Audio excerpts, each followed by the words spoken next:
আমরা আজকে কি কি নিয়ে আলোচনা করব সেটাই আমি প্রথমে তোমাদেরকে দেখাচ্ছি। দেখো, কেমিস্ট্রির 5টা সলিউশন আমরা দেখাবো। দেখো, এই 5টাতে কি জিজ্ঞেস করা হচ্ছে। হঠাৎ তোমাদের দেওয়া হলো এই ধরনের একটা প্রশ্ন যে ক্লোরিন আয়নটি কেন ডায়াম্যাগনেটিক, অথবা নিয়ন, এই নিয়ন আয়নটি কেন প্যারাম্যাগনেটিক, জিঙ্ক কেন ডায়াম্যাগনেটিক, কপার কেন প্যারাম্যাগনেটিক, এগুলো আসে। দেখবে 4টে অপশন দেওয়া থাকে, সেই অপশনগুলো থেকে আমাদের কোনটি ডায়াম্যাগনেটিক, কোনটি প্যারাম্যাগনেটিক, কোনটি ফেরোম্যাগনেটিক, এগুলো আমাদের বের করতে হয়। 5 নম্বর অঙ্কটা দেখো, বলা হচ্ছে 3টি ফেরোম্যাগনেটিক মৌলের মানে সংকেত বা নাম লিখো। এগুলো একান্ত প্রয়োজন। এগুলো এইভাবে যদি আমরা আস্তে আস্তে কেমিস্ট্রি সম্পর্কে জানতে থাকি, তাহলে আমাদের কি হয়, এই ধারার গণিতগুলো, এই ধারার প্রশ্নগুলো সমাধান করা খুবই সহজ হয়ে পড়ে। তারপর আমি কি দেখাবো, দেখো আমি 2টো অঙ্ক নিয়ে আসছি। এই একটা অঙ্ক, এটা হচ্ছে রেখা থেকে নেওয়া হয়েছে ক্ষেত্রফল সম্পর্কে অঙ্ক, আর একটা ইন্টিগ্রেশন। এই ইন্টিগ্রেশনটা যদি তোমাদের এই ধরনের ইন্টিগ্রেশন জানা থাকে, তো এটা মাত্র 3 সেকেন্ডে অ্যান্সার করে ফেলা যায়। এই ইন্টিগ্রেশনটা মাত্র 3 সেকেন্ডে সমাধান করা যায়। তো কিভাবে আমরা, এখন আমি বলছি এটা 3 সেকেন্ডে, তোমাদের কাছে এটা 5 সেকেন্ড লাগতে পারে, তার বেশি লাগবে না। তো এই ধারার গণিতগুলো অবশ্যই তোমাকে জানতে হবে। যেমন কসের পাওয়ার 5 আছে, সাইনের পাওয়ার 3 আছে। এখন প্রত্যেকটা ব্যাপারে যদি সাইন বা কসের পাওয়ার 3 থাকে, এর পাওয়ার পরিবর্তন হতে পারে। যেমন কসের এই 5 পাওয়ারটা পরিবর্তন হতে পারে, 6 হতে পারে, 7 হতে পারে, 8 হতে পারে, 10 হতে পারে, 100 পর্যন্ত হতে পারে। কিন্তু এটা সবসময় হয় সাইন 3 অথবা কস 3। এটা সাইন 3 থাকলে এটা কস হবে, এটা কস 3 হলে এটা সাইন 3 হবে। কিন্তু সূত্র একটাই, মাত্র 3 সেকেন্ডে এটা উত্তর বের করে ফেলা যায়। তো উত্তরটা আমরা আগে এটি দিয়ে শুরু করি। দেখো, এই ধারণা গণিতগুলো অবশ্যই তার আপার লিমিট 90 হতে হবে, 90 ডিগ্রি হতে হবে, লোয়ার লিমিট 0 হতে হবে এই ধরনের। এরপর আপার লিমিট লোয়ার লিমিট পরিবর্তন হলে তখন কি সূত্র আসে সেগুলো আমি দেখাই। আমি আবারও তোমাদেরকে বলছি, আমি ফার্মগেটে অথবা অনলাইনে পড়াই, সব কিছু আমি তোমাদেরকে এখানে দিই না। কারণ এমন কিছু অঙ্ক আছে, মানে আমরা জানি যে গণিতের 2টো নিয়ম আছে। গণিত, যে কোনো গণিত 2ভাবে করা যায়, সমাধান করা যায়। যে কোনো গণিত, একটা শর্ট নিয়ম, একটা ব্রড নিয়ম। ব্রড নিয়মটা, এখন এইগুলো অঙ্কগুলো সবসময় শর্ট নিয়ম মানে এমসিকিউতে আসে, তাই এমসিকিউর ব্যাপারটা আমাদেরকে অবশ্যই জেনে রাখতে হবে। আচ্ছা, এখন আমরা এই অঙ্কটা আগে করি, তারপরে এই অঙ্কটা আমরা দেখব। তো দেখো, এই অঙ্ক, এই যে ইন্টিগ্রেশনটা, আপার লিমিট π/2, লোয়ার লিমিট, এই ধারা যত অঙ্ক আসুক না কেন, সূত্র একটাই। সূত্রটা কি দেখো, অ্যান্সারটা কীভাবে হতে পারে, দেখো 1/6 লিখলাম। আমি কেন লিখছি সেটা পরে বলছি। তারপরে 1/8 লিখলাম, এটা হলো অ্যান্সার। এখন এটা তুমি সমাধান করে ফেলো। তো 6 × 48, আমরা লসগু টসগু করলাম না, এখানে 8 হবে, এটা 6 হবে। এই দুটো গুণ করে এটা লিখলাম। এখন 48কে যদি 6 দিয়ে ভাগ করি 8 হয়, আবার 48কে 8 দিয়ে ভাগ করলে 6 হয়, 6কে 6। তাহলে এটা কি হলো, 2/48।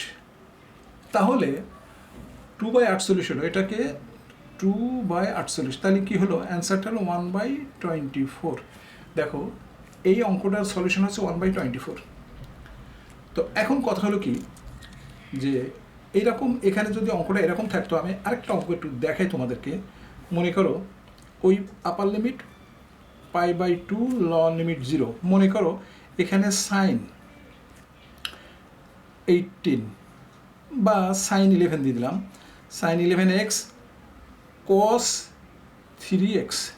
তাহলে অ্যান্সারটা কী হবে, 1/12 এবং 1/14। তো কী করছি সেটা আমি আবার বলি, এই যে 11-এর সাথে 1 যোগ করে সেটা লিখতে হবে, মাইনাস দিয়ে এই দুটোর যোগফল এখানে লিখতে হবে। আমরা কিন্তু ওই কাজটা এখানেই করেছি। দেখো, 6-এর সাথে 1 যোগ করে 1/6, আবার এই দুটো যোগ করে মাইনাস দিয়ে এই দুটো যোগ করে 1/8। এটাকে সমাধান করলে আমাদের বড় নেমে করে দেখো একই অ্যান্সার চলে আসবে। এরপর আমরা চলে আসলাম মানে রেখার ওই অঙ্কটা। দেখো, রেখার এই অঙ্কটা, এখানে রেখার এই অঙ্কটায় কি বলা হচ্ছে যে y=0 মানে কি, y=0 মানে x অক্ষরেখা, আবার y=5 এক্স অক্ষের সমান্তরাল কোনো রেখা, আবার এক্স সমান ওয়াই মূল বিন্দুগামী একটা রেখা, আবার ওয়াই সমান এক্স মাইনাস 4, এই চারটে রেখা দ্বারা যে ক্ষেত্রফল গঠিত হয় সেই ক্ষেত্রফলের সেই ক্ষেত্রফলের মান কত আমরা এটি বের করব। আমরা দুটো অক্ষ আঁকিয়ে নিলাম। প্রথমে কি করতে হবে, দুটো অক্ষ আমরা আঁকিয়ে নিলাম, এই একটা অক্ষ আর এই একটা অক্ষ। দেখো এই একটা অক্ষ, দেখো এটা হচ্ছে মূল বিন্দু। আচ্ছা, ওয়াই সমান 0, তাহলে ওয়াই সমান 0 মানে এক্স অক্ষকে ওয়াই সমান 0 বলা হয়। তারপরে ওয়াই সমান 5 মানে ওয়াই অক্ষকে কাটছে, ওয়াই সমান 5 মানে এক্স অক্ষের সমান্তরাল কিন্তু ওয়াই অক্ষকে কাটছে এমন একটা রেখা। এটা হলো ওয়াই সমান 5, এই রেখাটা সমীকরণ হলো ওয়াই সমান 5। আবার দেখো আরেকটা রেখা আছে এক্স সমান ওয়াই, এটা কি রেখা, এটা মূল বিন্দু দিয়া গমনকারী রেখা। দেখো এইভাবে, এটা কিন্তু মূল বিন্দু, কারণ বুঝতে পারছো এটা মূল বিন্দু। আমি এই রেখাটা আঁকিয়ে নিলাম। এই রেখাটা হচ্ছে ওয়াই, এই যে ওয়াই সমান এক্স, এই রেখাটা হচ্ছে ওয়াই সমান এক্স বা এক্স সমান ওয়াই, একই কথা। এরপরে দেখো এই রেখাটা, দেখো ওয়াই সমান এক্স মাইনাস 4, এই রেখাটা যদি আমরা তৈরি করি, দেখো এই রেখাটা আমরা যদি এখানে লিখে দেখে তোমাদেরকে, তো এই 4টা এদিকে আসলো, এক্স মাইনাস ওয়াই সমান সমান 4 পেলাম। এই রেখাটা কী করতাম, ওয়াইটা এদিকে নিলাম, 4টা এদিকে নিলাম, 4টা প্লাস হয়ে গেল। দেখো এদিকে আসলে প্লাস হয়ে গেলো, ওয়াইটা এদিকে মাইনাস হয়ে গেল। এখন কি করছি, উভয় পক্ষে 4 দ্বারা ভাগ্য দিলাম, এক্স বাই 4 ওয়াই বাই 4 সমান সমান 1, এটা 4 তো সমান সমান 1 হলো। তাহলে এক্সের নিচে 4, ওয়াই নিচে 4, যেহেতু এটা মাইনাস সেই জন্যই এই দিক দিয়ে যাবে। তো এই দিক দিয়ে গেলে রেখাটা ধরো এইরকম একটা রেখা হবে, এই একটা রেখা হলো। তো আমাদেরকে বের করতে হবে কোনটা, আমাদেরকে বের করতে হবে এই ক্ষেত্রফলটা। দেখো এটা ও, এটা এ, এটা বি, এটা সি। দেখো আমি যে ক্ষেত্রফলটা বের করবো সেটা হলো এইটা, এই যে 4টে বাহু দিয়ে গঠিত যে ক্ষেত্রফল সেটা আমরা বের করব। এই তো এটা হচ্ছে এর স্থানাঙ্ক কত, কারণ এর স্থানাঙ্ক বের করতে হলে কী করতে হবে, দেখো ওয়াই সমান 0, তাহলে এই রেখার পরে মানে এই রেখার পরে, তো এই রেখার পরে আমাকে ওয়াইয়ের মান যদি এখানে 0 বসায়, কারণ এক্স অক্ষের উপরে, দেখো এক্স অক্ষের উপরে ওয়াইয়ের মান সবসময় 0, তাহলে এটা ওয়াইয়ের মান 0, এখন পাবো এক্সের মান, এই ওয়াইয়ের মান 0 এখানে বসে দাও, তাহলে এক্সের মান পাবো 4। যেমন ওয়াইয়ের মান যদি 0 হয়ে যায় তাহলে 4টা দিকে আসলে এক্সের মান 4, তাহলে 4 0, তাহলে এর স্থানাঙ্কটা হলো 4 0। এখন আমরা এই স্থানাঙ্কটা বের করব, এই স্থানাঙ্কটা কিন্তু এইটা। তাহলে এখানে এই রেখার পরে যে কোনো জায়গায় ওয়াইয়ের মান 5, কারণ এই রেখাটা কি হচ্ছে, ওয়াইয়ের মান 5, মূল বিন্দুতে 5 একক দূরে অবস্থিত। এটাকে সোজাভাবে কাটলে এটা এক্স অক্ষের সমান্তরাল। তাহলে এখানে দেখো এখানে ওয়াইয়ের মান 5, এখন ওয়াইয়ের মান 5 যদি এখানে বসিয়ে দিই তাহলে এক্সের মান কি হয় 5, আর এই 5টা এদিকে চলে 4, তাহলে এখানকার বিয়ের স্থানাঙ্ক আছে 9 5। তো কীভাবে বের করলাম, এই রেখার থেকে বের করলাম, কারণ এই রেখাটা হচ্ছে এখানে ওয়াইয়ের মান 5, কারণ এটা সব যে কোনো জায়গায় ওয়াইয়ের মান 5। এখন এখানে ওয়াইয়ের মান 5, তো ওয়াইয়ের মান 5 যদি হয়, এখানে যদি ওয়াইয়ের মান 5 বসে তাহলে এক্সের মান কত, এক্সের মান 5, তাহলে সি এর স্থানাঙ্ক হলো 5 5। দেখো সি এর স্থানাঙ্ক 5 5। এখন এই পুরো ক্ষেত্রফলটা আমরা কীভাবে বের করি, আমরা এইভাবে বের করি। কীভাবে বের করি, এখানে একটা হাফ নেই, তারপরে বিন্দুগুলো এইভাবে উপস্থাপন করি, 5 0 0 5 5 5, এগুলো এই স্থান করতে পারি। এখন কথা হলো কি, আমরা যেহেতু এমসিকিউ অঙ্ক, আমরা ওই নিয়মে আর যাব না। তো এখন কি করব, দেখো এটা যদি যোগ করি, এটার সাথে এর সাথে সি যোগ করি, তাহলে দুটো ত্রিভুজ তৈরি করা যায়, এই একটা ত্রিভুজ, এই একটা ত্রিভুজ, কিন্তু ত্রিভুজের ক্ষেত্রফল হয় সমান, এটা মনে রাখতে হবে, যেটা যোগ করলে ত্রিভুজের ক্ষেত্রফল হয় সমান। তাহলে আমরা এখন আর সময় নিয়ে এইভাবে করব না, কারণ এইভাবে করতে গেলে অনেক বড় হয়, অনেক ভুল হয়ে যেতে পারে। সেই জন্য আমরা এমন পদ্ধতি এটা অ্যাপ্লাই করব যেন 5 সেকেন্ডে আমরা অ্যান্সারটা বের করে ফেলতে পারি। যদিও আমাদের এইগুলো আঁকাতে সময় লাগবে, এখন আমরা 5 সেকেন্ডে বের করে ফেলবো। দেখো দুটো ত্রিভুজ, সেই জন্য 2 দিয়ে প্রথমে গুণ করতে হবে, আর ত্রিভুজের ক্ষেত্রফল সবসময় হাফ আসে, তাই না, হাফ লিখলাম। তো এখন এটা 4 আর এটা 5 গুণ করলাম, কত হলো 20, 4 আর 5 গুণ করলাম 20, মাইনাস 0 ইন্টু 5 অর্থাৎ 0। তো এখন যদি আমরা এই 2 কেটে দিই তাহলে এখানে 20 থাকে, অর্থাৎ এর ক্ষেত্রফল হচ্ছে, যেহেতু দুটো ত্রিভুজ সেই জন্য আমরা আগেই 2 দিয়ে গুণ করেছি। আমরা একটা ত্রিভুজের ক্ষেত্রফল বের করব। যদি একটা মূল বিন্দু থাকে তাহলে আমাদের সবসময় কী করতে হয়, শেষের দুটোর গুণফল মাইনাস প্রথম দুটোর গুণফল। এখানে আমাদের প্রথম দুটো গুণফল বা শেষের দুটো মাইনাস শেষের দুটোর গুণফল, যেমন 4 আর 5 গুণ করে মাইনাস করেছি 5 আর 0, 5 আর 0 গুণ করলে 0, সেই জন্য 20 থাকে। অর্থাৎ এই জায়গাটার ক্ষেত্রফল হচ্ছে 20 বর্গ একক। আমরা শিখে ফেললাম। তো এখন আমরা এই যে এইগুলো দেখব। দেখো আমরা এটা দেখব। এটা হচ্ছে, দেখো এটা হচ্ছে ক্লোরিন আয়ন। ক্লোরিনের পারমাণবিক সংখ্যা কত আমরা জানি। ক্লোরিনের পারমাণবিক সংখ্যা 17, কিন্তু আরেকটা ক্লোরিন আরেকটা মানে ইলেকট্রন এখানে যুক্ত হয়েছে, তাহলে এর পারমাণবিক সংখ্যা কত হলো 18। দেখো এর পারমাণবিক সংখ্যা 18। তো এখন আমরা কি জানি, 1s2 2s2 2p6, তারপরে কি আছে দেখো এখানে 10টা হয়ে গেল, তারপরে আবার 3s2 3p6, দেখো 3p6, তাহলে এটা 18 ইলেকট্রন আমরা পেয়ে গেলাম। তো লাস্টের যে এখানে দেখো আমাদের ডায়াম্যাগনেটিক তখনই হবে যখন মনে রাখতে হবে, ডায়াম্যাগনেটিক তখনই হবে যখন, মূলটা ডায়াম্যাগনেটিক তখনই হবে যখন বহিস্থ শেলে কোনো অযুগ্ম ইলেকট্রন থাকে না। তো এখানে 4s2 3s2 3p6, অর্থাৎ 8টা ইলেকট্রন আছে। এই 8টা ইলেকট্রন আমরা এইভাবে দেখাতে পারি, প্রথম দুটো ইলেকট্রন, তারপরে দেখো এটা এটা এইভাবে ইলেকট্রনগুলো, 6টা ইলেকট্রনগুলো এখন দেখাতে হয় এইভাবে। এখানে 8টা ইলেকট্রন আমরা এইভাবে দেখাবো।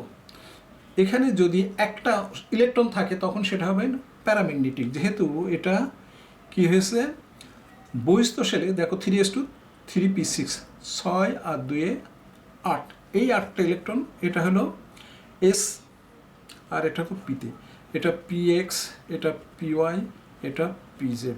দেখো এখন যদি আমাদের শুধু বলতো ক্লোরিন, দেখো যদি ক্লোরিন বলতো তাহলে তো 17 ইলেকট্রন, তাহলে সেটা হতো প্যারাম্যাগনেটিক। যে বহিস্থ শেলে যদি বেজোড় সংখ্যক ইলেকট্রন থাকে তখন তাকে বলা হয় প্যারাম্যাগনেটিক। যেমন ক্লোরিনটা প্যারাম্যাগনেটিক, কিন্তু ক্লোরিন আয়ন ডায়াম্যাগনেটিক। তো বুঝতে পারছো। যেমন নিয়নের পারমাণবিক সংখ্যা কত, এটা আবার বলছে এটাও প্যারাম্যাগনেটিক। কেন বলছে দেখো, নিয়নের পারমাণবিক সংখ্যা কত 10, কিন্তু দুটো কম আছে, তাহলে নিয়নের পারমাণবিক সংখ্যা হয়ে গেল 8। তাহলে দেখো 1s2 হলো 2s2 হলো 2p4, দেখো 2p4। তা বহিস্থ শেলে আছে 6টা ইলেকট্রন, আমরা দেখছি কিন্তু জোড় সংখ্যক ইলেকট্রন, কিন্তু না। এখানে দেখো এই যে 2s2 কি হবে, প্রথম এইভাবে যুক্ত হলো, দুটো ইলেকট্রন আছে, কিন্তু p4 আছে। আমার p4-এ দেখো px py pz, এটা সবসময় প্রথম যে মানে অরবিটাল, এই যে px অরবিটাল, এটা সবসময় দুটো ইলেকট্রন নিয়ে নেবে। তো 4টের ভিতরে যদি দুটো ইলেকট্রন নিয়ে নেয় তাহলে এটা সে একটা ইলেকট্রন পায়, এটা একটা ইলেকট্রন পায়। তখন আমরা এটা এইভাবে সাজাই, দেখো 1 2, এটা উপরে এটা উপরে এটা নিচে থাকে। আর এই যে py সবসময় একটা ইলেকট্রনের বেজোড় ইলেকট্রন, আবার এটাও দেখো এটাও বেজোড় ইলেকট্রন। তাহলে এই যে নিয়ন +2 মানে দুটো ইলেকট্রন অভাব, তাহলে এখানে 8টা ইলেকট্রন আছে, এ নিল দুটো, এ নিল দুটো, 4টি ইলেকট্রন পিএতে থাকে। এই 4টি ইলেকট্রন 3 জায়গায় ভাগ করতে হবে। তাহলে এ নিল দুটো ইলেকট্রন, প্রথম সবসময় সে বেশি নিয়ে নেবে, কারণ এ বড় সন্তান সবসময় বেশি পায়। তারপরে px py pz, তাহলে পি নেবে একটা, পিজেড নেবে একটা। তাহলে এই যে দুটো বেজোড় সংখ্যা, এখানে কিন্তু বেজোড় বা অযুগ্ম ইলেকট্রন থাকলেই সেটা হলো প্যারাম্যাগনেটিক, আর যুগ্ম ইলেকট্রন থাকলেই ডায়াম্যাগনেটিক। এখন জিনকে দেখো, আমরা যদি জিনকে দেখি, জিনকের হলো 30, জিনকের পারমাণবিক সংখ্যা কত, জিনকের 30। তো আমরা আর্গন পর্যন্ত আমরা পারি 18টা ইলেকট্রন চলে গেল, তাই না। তো 18 আর থাকে কটা, 12টা। দেখো এখানে 18টা চলে গেলে 12, তাহলে এখন দেখো এটা হলো 1s2 2s2, হ্যাঁ 2p6, তারপরে 3s2 3p6, দেখো 18 ইলেকট্রন চলে গেছে, দেখো এখানে 10টা আর এই যে 12টা, তাহলে পরবর্তী যে 10টা ইলেকট্রন কোথায় যাবে?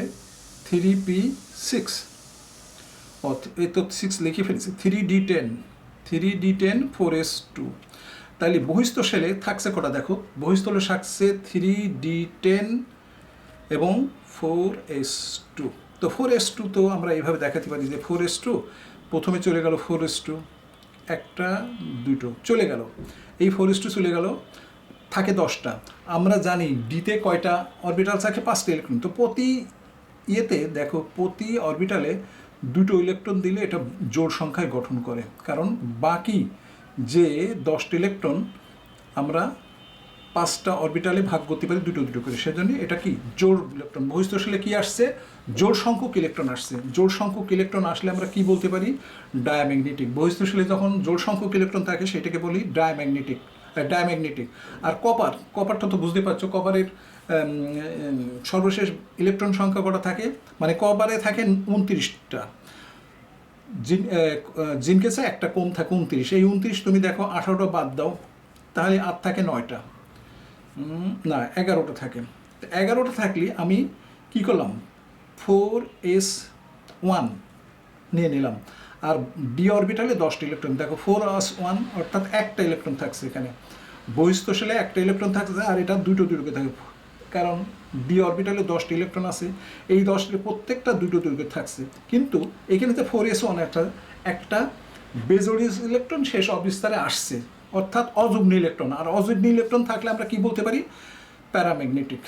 তো বুঝতে পারছো, তো এগুলো শেখার একান্ত প্রয়োজন রয়েছে। মনে রাখো যে তোমার এরকম প্রশ্ন আসবে, ধরো এরকম ক্লোরিন দিল, লোহা দিল, তারপরে সোডিয়াম প্লাস দিল, তারপরে জিঙ্ক দিয়ে দিল। এখন বললো যে ফেরোম্যাগনেটিক কোনটে, এর ভিতর ফেরোম্যাগনেটিক, আমরা সাধারণত ফেরোম্যাগনেটিক, দেখো আমরা এখানে ডায়াম্যাগনেটিক প্যারাম্যাগনেটিক শিখাইছি, ফেরোম্যাগনেটিক আমরা শিখাইনি। তো ফেরোম্যাগনেটিক মাত্র তিনটে মনে রাখবা, এফি, তারপর নিকেল, কোবাল্ট, এই তিনটে হলো ফেরোম্যাগনেটিক। সিও এনআই, লোহা, নিকেল, কোবাল্ট, এই তিনটে হচ্ছে ফেরোম্যাগনেটিক। এটা মুখস্থ রাখতে হবে।